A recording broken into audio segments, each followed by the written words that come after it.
This is StoryRobot. Welcome to r/NuclearRevenge. Our story of today is, the time I ruined the life of an online troll. This is the story of the time I ruined the life of an online troll. Now, this may sound extreme, however, I believe it was justified given the circumstance and nature of my encounter.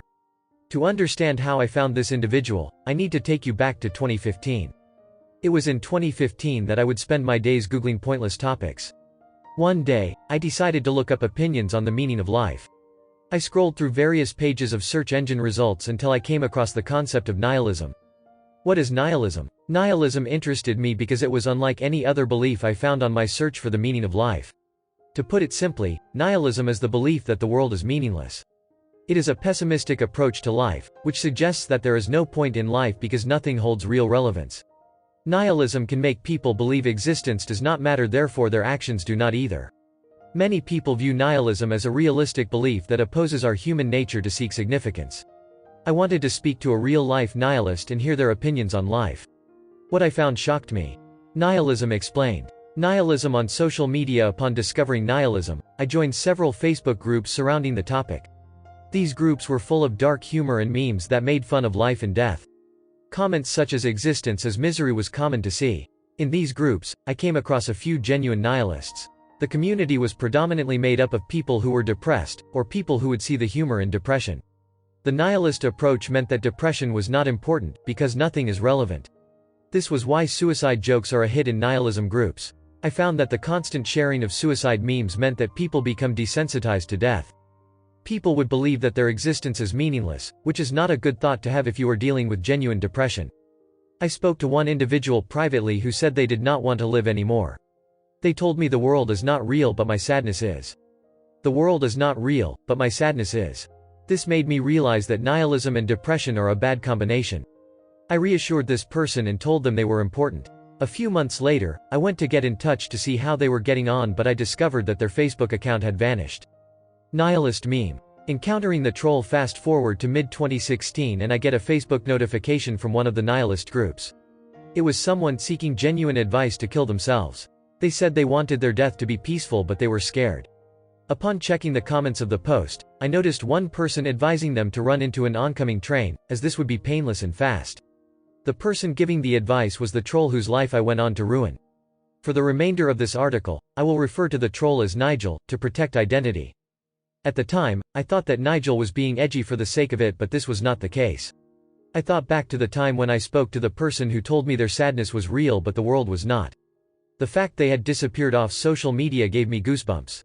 I assumed that the worst had happened and that this could become a reoccurring story in this group. I decided to look up posts and comments made by Nigel in the group. All the comments turned out to be methods for depressed people to kill themselves. Nigel would give people reassurance that death was the only way out. He would pretend he was doing the people a favor. A distraught man posted that he was ashamed that he kept failing to kill himself. Nigel told him not to beat himself up about it, and that if he works hard, one day he will be able to do it. Using Facebook as a weapon, I realized that Nigel was not your ordinary troll and that I had to do something to stop him. I created a fake profile to contact Nigel. At this time, I had no intention to ruin his life, I just wanted to stop him ruining the lives of others. On my fake profile, I told him that I had seen his comments and that they could have a devastating effect. He replied to tell me that he did not care. Facebook troll. The first warning from my understanding, Nigel had the belief that depression was a weakness to humanity. It appeared he was on a mission to weed out the weak members of society. It was almost like he got a buzz from it, some weird kick that motivated him to do it that I could not understand. I warned Nigel that if continued, there would be repercussions. He told me that he did not care and then blocked my fake profile. I logged into my genuine profile and checked for new posts by Nigel. A day later, I saw that he was back to his old tricks. He was, yet again, giving suicide advice to another mentally tortured soul. The second warning, Nigel had made a crucial mistake by not setting his Facebook profile to private. I was able to see every post that he had ever made, as well as the friends that he had. Nigel was a family man and made it clear on Facebook how much his wife meant to him. I decided that I would give Nigel his second warning. This time I would make it more personal. This time I wanted to put the fear into him. Within 10 minutes, I was able to find Nigel's home address. I decided that I would write a letter to his address. This letter was handwritten to add a personal touch. On the envelope, I addressed the letter to his wife's name so that he would not be able to simply brush it under the carpet. The letter read the following. Your husband continues to encourage suicide online. He provides methods of suicide for depressed people and he must be stopped. Could you please let him know that this is his final warning? I will be watching. The letter was sent with the intention to make Nigel stop doing what he does. I thought that this would be the only way that I could get through to him. The more I thought about it, the more I felt guilty that his wife may be living in fear.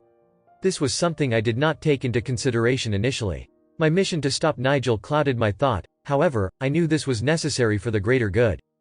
The final blow. It had been a month since I wrote the letter and I had not seen a single post from Nigel. I thought maybe I had finally got through to him, but I was wrong. Another month had passed and Nigel was back at it again. I was disappointed, however, I was not prepared to give up. I reached out to the depressed victims to let them know they had my support. Nigel had to pay for his actions, but how? I decided to take a deeper look into Nigel's personal life. His use of the internet meant that his life was essentially an open book. I was stunned when I discovered that he worked at a care home. He was not someone I could trust in society to care for others. I knew I had to deliver the final blow. Nigel's LinkedIn profile revealed that he was a senior member at a care home. This care home was reputable and risked their reputation by hiring him. I dug deep to pull out a barrage of screenshots I had of Nigel's activity online. After some contemplation, I decided that I would get in touch with the care home via their Facebook page. I logged into the fake profile via a proxy and sent the screenshots. I did not believe that he was fit to be trusted with human life. A member of staff replied to say that the case had been handed over to the CEO. Facebook Messenger screenshot. The aftermath. A week later, Nigel was no longer on the company website and had also removed the care home from his LinkedIn page. It was clear that his actions had caused him to lose his job. Nigel's relationship status on Facebook had changed from in a relationship to it's complicated. In almost an instant, he had lost his job and damaged his relationship with his family. Nigel had completely stopped posting on Facebook and eventually shut his Facebook account. This guy's life was turned upside down, and it all stemmed from his actions online. I have comfort in knowing that he will never encourage suicide again. Everybody has their right to an opinion, but nobody has the right to prey on the vulnerable. Do I feel guilty? Of course, but then I remember all of those people that he sought to destroy. This man was in a position of care. What if my actions had saved the life of someone? It is these thoughts that make my guilt fade away. Thank you for watching. Error. Problem detected. Not enough subscribers. Please subscribe, like and comment.